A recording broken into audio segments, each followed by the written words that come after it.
on parlait aujourd'hui du fibrome, hein, donc c'est docteur Abbas nous expliquait un peu les conséquences, les causes et du fibrome. Justement, on était sur la question quelles sont les complications liées au fibrome. Merci beaucoup.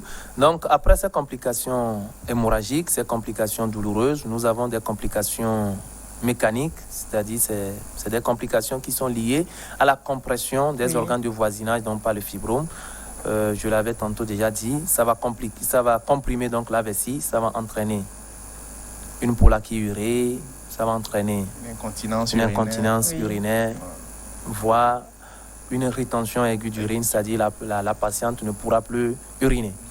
Ça va comprimer le rectum, ça va entraîner des faux besoins, ça va comprimer les vaisseaux, ça va entraîner ce qu'on appelle une thrombose veineuse des œdèmes des membres inférieurs. Ça va comprimer les nerfs, ça va entraîner ce qu'on appelle les sciatalgies. C'est des patientes qui vont se plaindre des douleurs au niveau des membres inférieurs, beaucoup plus au niveau de la face interne ou au niveau de la face externe, donc des cuisses. L'une des complications aussi, c'est l'infertilité. Lorsque le fibrome va aller se localiser donc, sur la tunique interne ou dans la cavité même de l'utérus, ça va entraîner une infertilité chez la patiente. Avec les fausses couches. Voilà, à part l'infertilité, ça va entraîner donc des fausses couches chez la patiente ou quand même ou complètement les accouchements prématurés. C'est-à-dire c'est des accouchements des grossesses qui ne vont pas atteindre 9 mois. C'est une femme qui va accoucher bien avant 9 mois, peut-être au 7e mois ou au 8e mois. Donc voilà en quelque sorte les complications que nous pouvons énumérer pour nos téléspectateurs. Et les traitements, est-ce qu'il y a des traitements qui peuvent aussi calmer un peu ou arrêter la grosseur du fibrome? Les traitements des fibromes, le premier traitement, c'est comme je viens de le dire, c'est l'abstention thérapeutique. L'abstention thérapeutique, c'est-à-dire on ne fait absolument rien du tout. Oui, mais ça, c'est quand il n'y a pas de complications. Oui, on va en arriver. Donc, mais l'abstention thérapeutique également est un traitement. Tu rassures ta patiente, ça va, il n'y a pas de problème, il n'y a pas de souci, et tout va bien.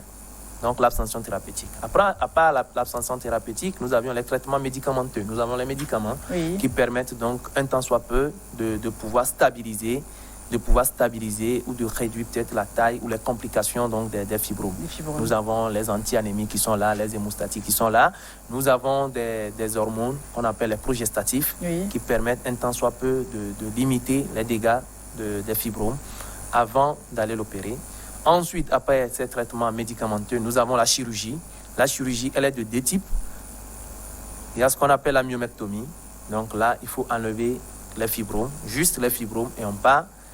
Nous avons la deuxième technique qu'on appelle l'hystérectomie. C'est peut-être une femme, une patiente qui a déjà fini sa vie génitale et qui a des fibromes qui le dérangent, qui n'a plus besoin de concevoir. Elle est déjà peut-être ménopausée. Voilà, ou carrément c'est des fibromes qui ont pris tout le tissu myométrial de l'utérus. Tu n'arrives plus vraiment à individualiser ces fibromes quand tu ouvres le ventre. Là, tu vas aller donc enlever tout l'utérus qui comporte donc les fibromes. Là, c'est ce qu'on appelle une hystérectomie. D'accord. En dehors de cette technique chirurgicale, nous avons ce qu'on appelle une embolisation. Je crois que c'est de ça que tu voulais parler quand tu parlais du laser. Il y a ce qu'on appelle l'embolisation artérielle, qui est une technique de radiologie interventionnelle. C'est-à-dire, on injecte des produits un peu à travers les vaisseaux iliaques, à travers les veines, l'artère, les artères pelviennes, puisque nous savons que les fibromes se nourrissent du sang. Ces substances vont aller obstruer, fermer, empêcher le fibrome de se nourrir du sang. Et donc, comme le fibrome n'aura plus de sang à se nourrir, qu'est-ce qu'il va faire? Il va réduire de taille ou carrément, il va mourir. Mais est-ce que, par exemple, quand le fibrome grossit, on peut le réduire? Est-ce que ça redevient, ça diminue après, grâce aux médicaments ou grâce au traitement? Oui. Ou il faut directement l'opérer? Non. Il y a des médicaments, notamment ce que nous appelons les analogues de la LHRH, qui permettent quand même de réduire, de stabiliser ou de réduire la taille du fibrome avant qu'on l'opère. Mais il faut savoir que le traitement radical, c'est d'aller enlever le fibrome. C'est d'aller enlever le fibrome. Ces traitements médicamenteux dont je viens de parler, les analogues de la LHRH vont réduire un tant soit peu la taille de fibrome avant qu'on ne l'opère, avant qu'on prépare la patiente pour pouvoir aller l'opérer. L'embolisation également va permettre de réduire jusqu'à 50% même des fois la taille du fibrome avant qu'on ne l'opère. Et la taille maximum du fibrome, ça atteint combien? Non, il n'y a pas de taille maximale. Donc ça va jusqu'à combien? Il n'y a pas de taille maximale. Le fibrome peut grossir comme il veut. De quelques millimètres à plusieurs dizaines de centimètres. Et ça fait grossir le ventre? Oui.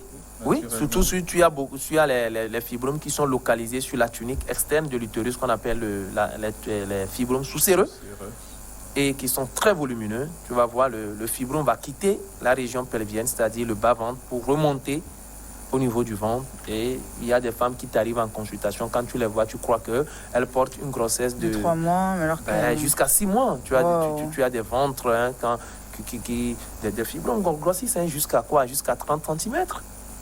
C'est énorme, c'est énorme. Oui. Ce grossissement, est-ce que cela pourrait peut-être empêcher la survenue d'une grossesse éventuellement Parce que ça prend toute la place déjà. Non, je viens de le dire.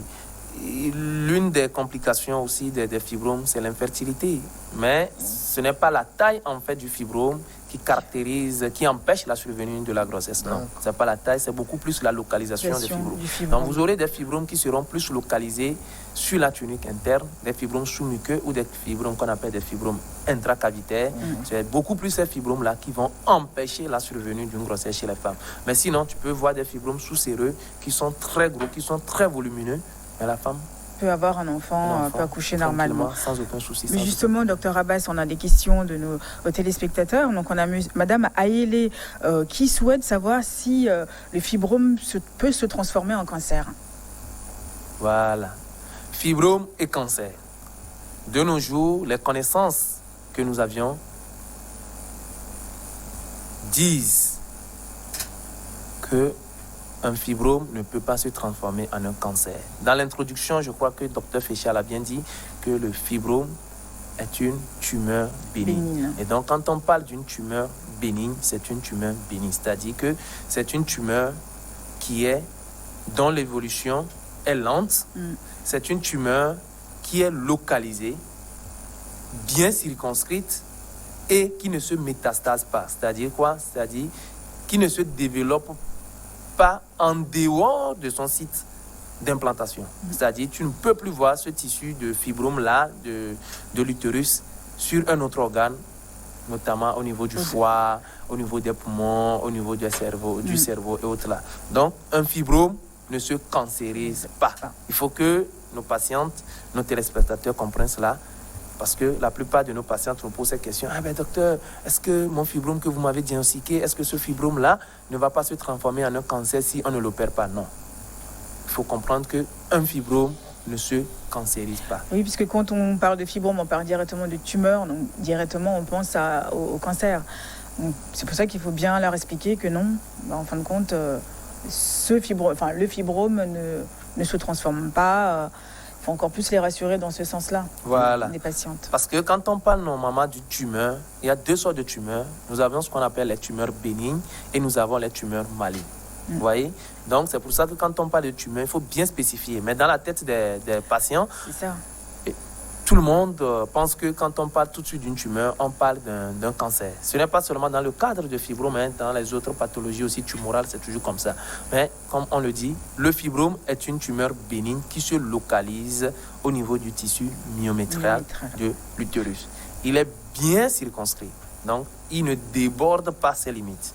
Vous voyez? C'est vrai qu'il y a aussi ce qu'on appelle le sarcome, qui est un cancer de l'utérus, mais il est différent d'un fibrome. Donc tu peux avoir ce cancer de l'utérus qu'on appelle le sarcome, mais ce n'est pas un fibrome qui a évolué vers le cancer.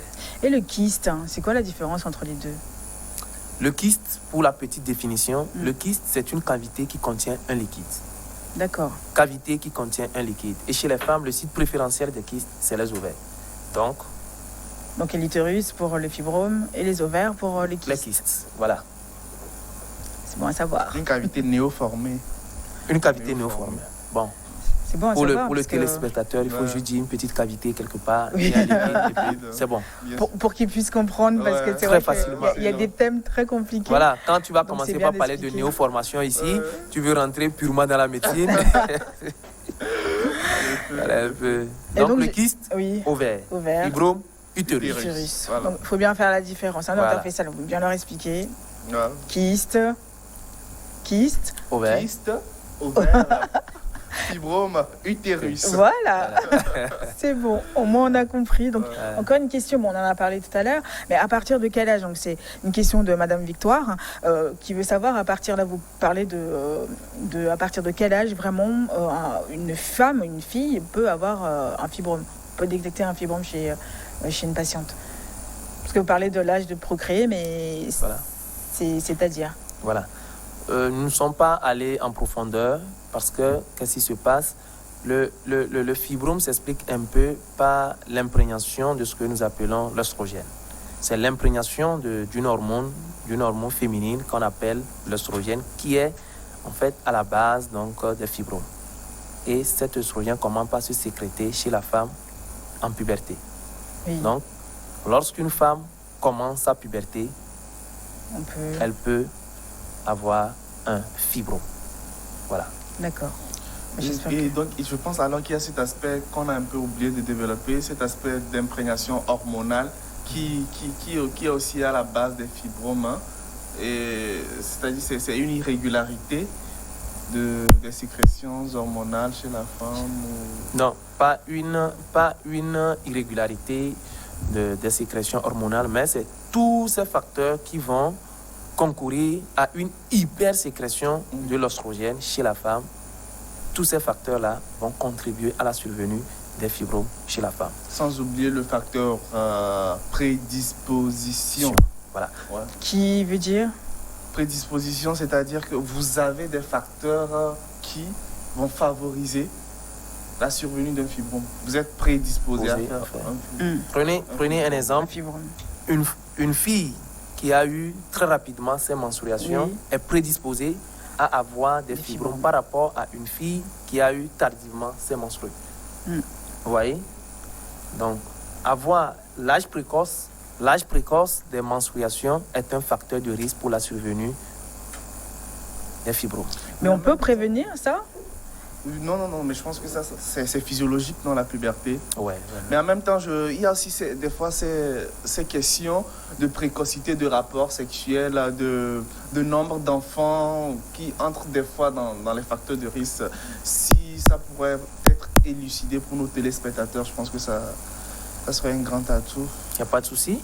En ce qui concerne les rapports sexuels fréquents, il n'y a pas de corrélation entre ces rapports sexuels précoces ou fréquents avec la survenue des fibromes. Il n'y a pas de corrélation. Mais la survenue des règles précocement chez une fille est un facteur de risque de survenue des fibromes. L'obésité, par exemple, est un facteur de risque de survenue des fibromes chez une femme. La race noire est un facteur de risque de survenue des fibromes chez la femme. Pourquoi c'est que moi je vais changer de race. Mais pourquoi forcément C'est clair, je vais changer de race à la fin. C'est ce que les études ont prouvé. Les études ont montré que la femme de race noire est à 3 à 4 fois plus exposée de faire des fibromes. Mais comment ça se fait? Plus volumineux également que la race blanche. Certainement ça s'explique comment? Oui, certainement que c'est les études, mais certainement que la femme de la race noire sécrète plus d'œstrogène que la race caucasienne. Oui. Voilà. C'est comme ça qu'on peut expliquer cela. Donc, en gros, très chers téléspectateurs, pour celles qui pensent que faire des rapports sexuels régulièrement peut prévenir les fibromes, alors c'est archi faux. Abstinence jusqu'au mariage. Utiliser le préservatif, mais faire des rapports sexuels n'a jamais aidé à éviter un fibrome. Voilà. Donc, oui, bon... ne faites plus rien, attendez, ne faites plus rien. Attendez le mariage. Comme Dr Fessal, il attend le mariage. Impatient. Donc en tout cas, un grand merci. Donc, si vous aussi vous souhaitez intervenir, posez vos questions. Un seul numéro, donc c'est le 79 84 27 52.